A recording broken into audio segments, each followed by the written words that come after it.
Leise war gestern, der Time for Metal Podcast.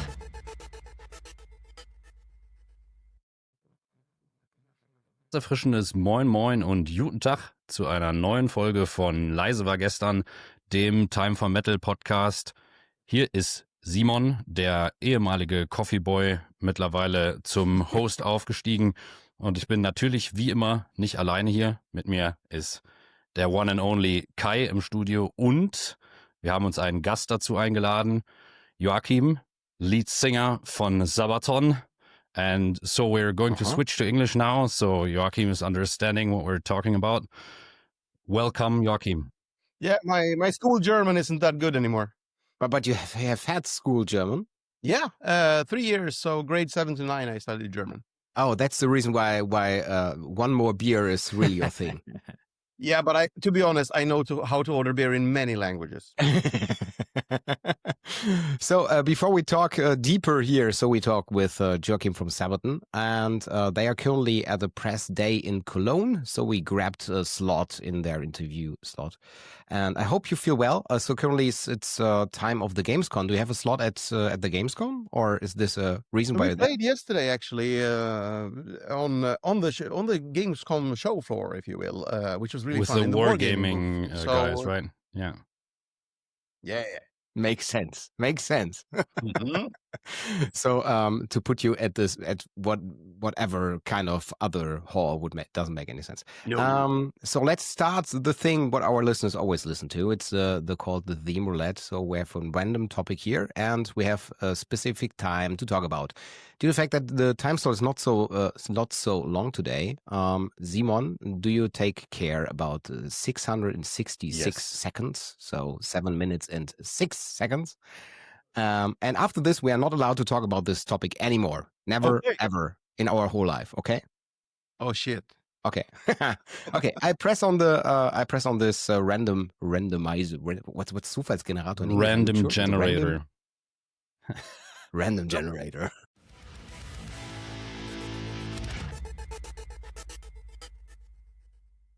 Topic for today, Simon, please start. The timer is, it's a fail on stage. So, Joakim, you're our guest. So let's talk about fails on stage. Do you know any? Did you have any hat? 25 years of heavy metal, you don't think I have any? We're gonna need more than 666 seconds for this. Trust me. No problem. But I'm happy I'm never allowed to talk about We'll this have to anymore. take the best off what were the best fails or the worst. Yeah. I mean, we've had everything from wardrobe failures where, pretty much pants splitting up. Actually, I'll out him now for once and for all. Tobbe, our lovely guitar player who has came back last year after 8 years of vacation. I remember he was a bit lazy in the early years, and he said like, I don't like this, we have, there's so much laundry to be doing, everything we have on stage becomes so smelly. Mm-hmm. So he decided not to wear underwear under the stage clothes because, there's more laundry to do. I every now and then I had these, I call them wardrobe malfunction or penis air condition, maybe we should call them. Me doing splits on stage or jumping around, sometimes they would rip open, at the crotch. Mm-hmm. And Tobbe was like, yeah, but you do crazy stuff on stage and do those things, you go down, and I don't do any of that, so it's no problem. I'm like, well, it's gonna happen. And he's like, no. And then we're playing, and this is actually another gaming thing, but it's not Gamescom, but DreamHack. Yeah, in So Leipzig. Different thing. And it's a live stream, and in Sweden, in front of, I don't know how many thousand. Exactly at that point when he has no underwear, and this is actually streamed, so maybe it's live on the internet somewhere. His pants split, and yes, you can see his junk. Really a stage failure. 1%. But I thought it was a dream hack in Leipzig. So I think we have the sister event of this also in Germany, or we have had this. I think dream hacks are, there's a lot of them opening, but I think the original one, Sweden. Yeah. I know this that the cooling for the hall was in the lake nearby. So I've read something about this. But Simon, do you have any fails yet? So Oh yeah, sure. you're also. I mean, my stage outfits usually are just one wardrobe failure by themselves. But like this year, it happened to me last year, but it happened to me this year again. I wore like a tie, like suit and tie, on stage, and I play bass. So the tie was just too long, and it kept just sliding in between and underneath my strings, my bass strings. And every now and then I'm playing with my eyes closed because I'm feeling all kinds of feelings, and I'm playing the bass, and I'm wondering why it sounds so muffled. And then I look down, and my tie is just stuck between my bass strings. So while I was playing, I had to sort of stuff it between like the buttons of my shirt and tuck it away, because it kept just ruining my sound and my performance. Like that happens to me occasionally. Unfortunately, it's a repeating failure. So at some point, maybe I should just use very short ties or just drop them completely. Should make sense. Joakim, would you wear a tie on stage? So I don't think that this would fit to your dress, but. No, but I think Simon is onto something there, because so many times we've done, trying costumes for stage, because either you want that look or whatever it is, but having something that looks good and is actually functional on stage, and then changing in and out of if you're doing a costume change, but also, those things, you don't think about those small things about the tie jumping around. Obviously, solution here is to sort of make sure that you have a tie that looks normal, but it's actually attached to your shirt under, so it always stays in place. You don't really think about those things when you're doing it for the first couple of times, and then you go on stage and then you realize, oh shit, this isn't working, is it? So your metal plates on your shirt, or West. what kind of vest is it? Yeah, is it tied with metal or glued on this, or how does it fit? They're glued on, but it's like first you have the vest, then you'll have a sort of foam padding to protect me, and then there's metal on top. Okay, so it's did you ever lost one on stage, to get back to the topic? Not lose one, but yeah, I've had pieces falling apart, I mean, we do quite a few shows, and I guess with that outfit, I've done over 1,000 shows. Not always the same vest, but similar ones. And yeah, they do. After a while, they get worn out, and shit like that happens. I mean, the crotch ventilation fail was kind of a funny one if you can laugh about naked junk. But did you ever encounter any like dangerous failures? We're talking about Pyrotechnics yesterday, so I mean, there's quite a lot of those around. If you look at rock and metal history, people just getting burned or blown up by Pyrotechnics on stage. We haven't had any accidents or fails where it has been of a consequence, because that's what you're working with. You don't want people to get hurt. That's the most important thing. So our fails in that sense is do not shoot the pyro. So let's say we're playing on a festival. It's happening a lot more than people think, because people expect, okay, we're going to see Sabaton and it's going to be a lot of fire and explosions. And then they see us and it's very little. And it's like, what's going on here? It's usually wind, for example. Flamethrowers can go 3 meters or 7 meters up into the air, or 3 or 7 meters that way. If the wind going left or right, strong enough, with the wind.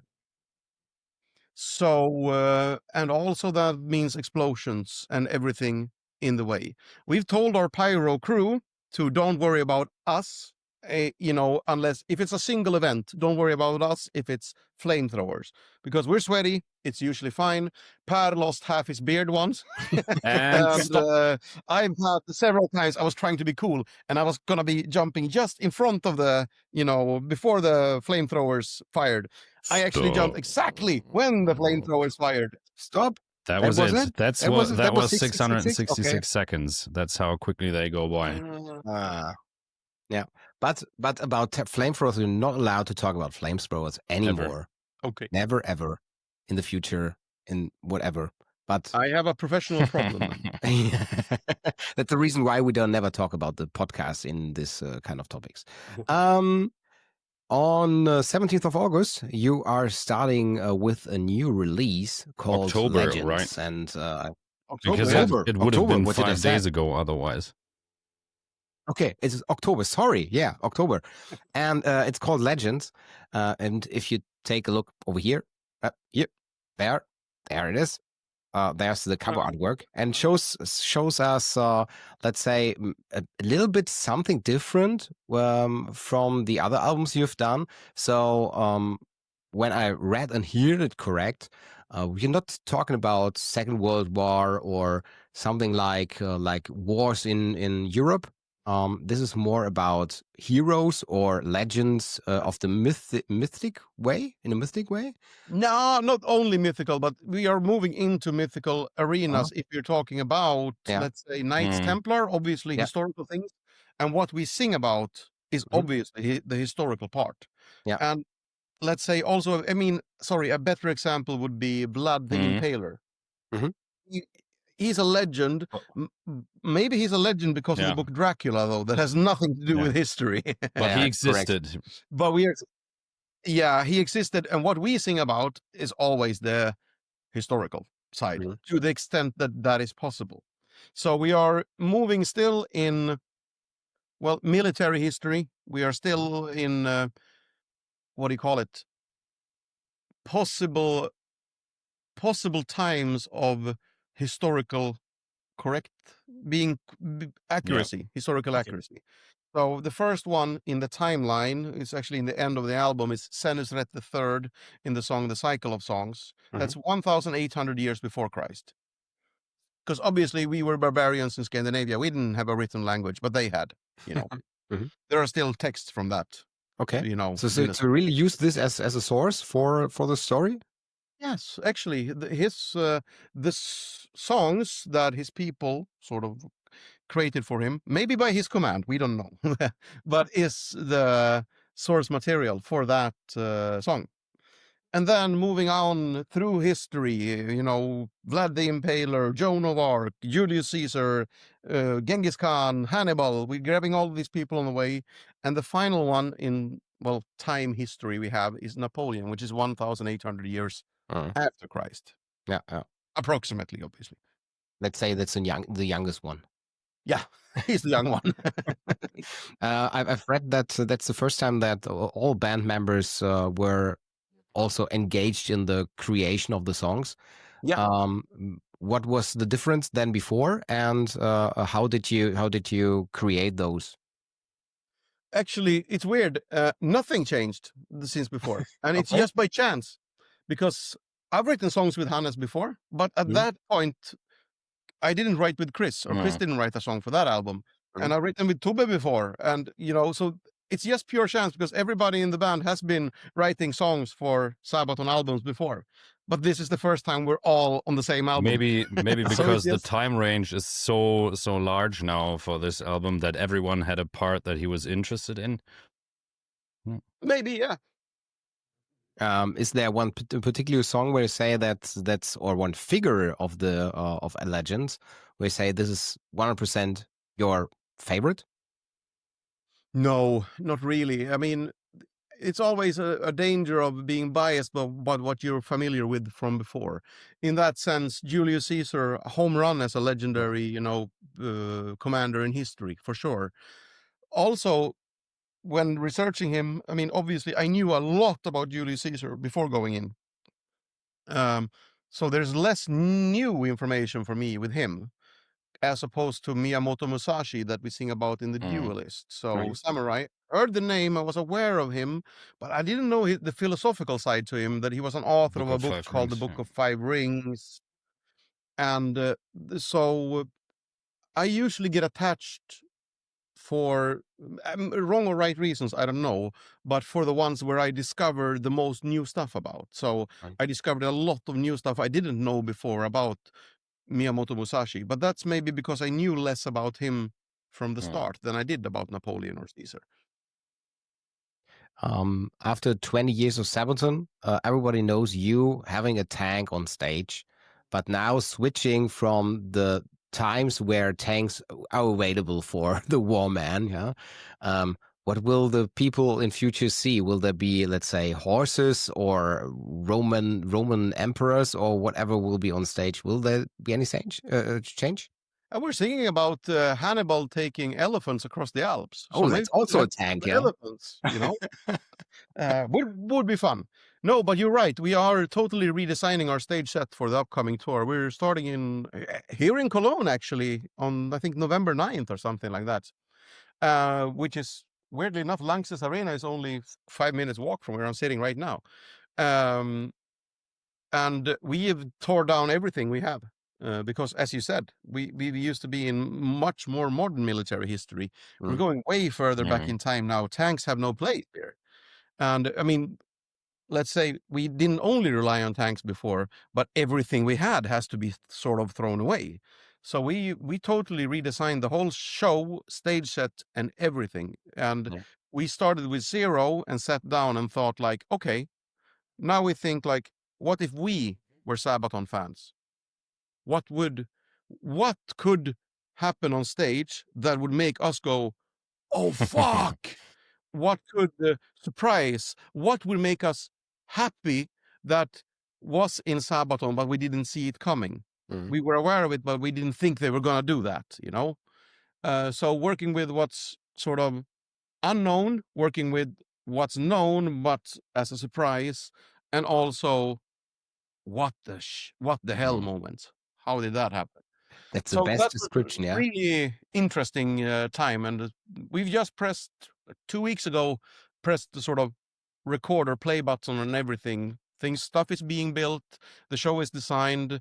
Setlist isn't 100% done yet, but obviously we have lights and pyro that needs to be programmed. So yeah, about 90% of what's going has been started set in motion. That was 100% the best description without saying anything about the new setup. We don't want to spoil the surprise. The elephant would be fun, definitely. But please don't take a real one. Like that could be kind of mayhem. No, exactly. But you can do it like Iron Maiden with a big blow up elephant. Would be funny. Would be fun. It would be fun. I don't know how to get that up or down or make sense of it. Yeah. But it would be fun. It would make sense for one song, but it's not going to be relevant for the rest, really. It's an elephant, not irrelevant. So it doesn't matter. Elephant. I didn't know Germans make those kind of jokes. Yeah, sometimes. But they need to be the dad. And German's very heavy holes that you need to be a dad to make those jokes. No. Okay. You know dad jokes, yeah. I know dad jokes. Okay. And also I take a look on the watch and yeah, we need to come to the end, and we have always the nice thing that we can hand over the license cost for GEMA to our guests, and you're allowed to play now our outro song, but you need to tell me which one you want to play. So just tell me which song is the Joakim song now. It doesn't need to be a Sabaton song, but it could be. It could be something else. Doesn't matter what. No. Final Respects to Ozzy will be in order, I think. Ultimate Sin. That's a very, very nice song. Thanks a lot, Joakim, for having us here and for giving us your very, very limited time. Sorry, it's so short, but thanks for having me.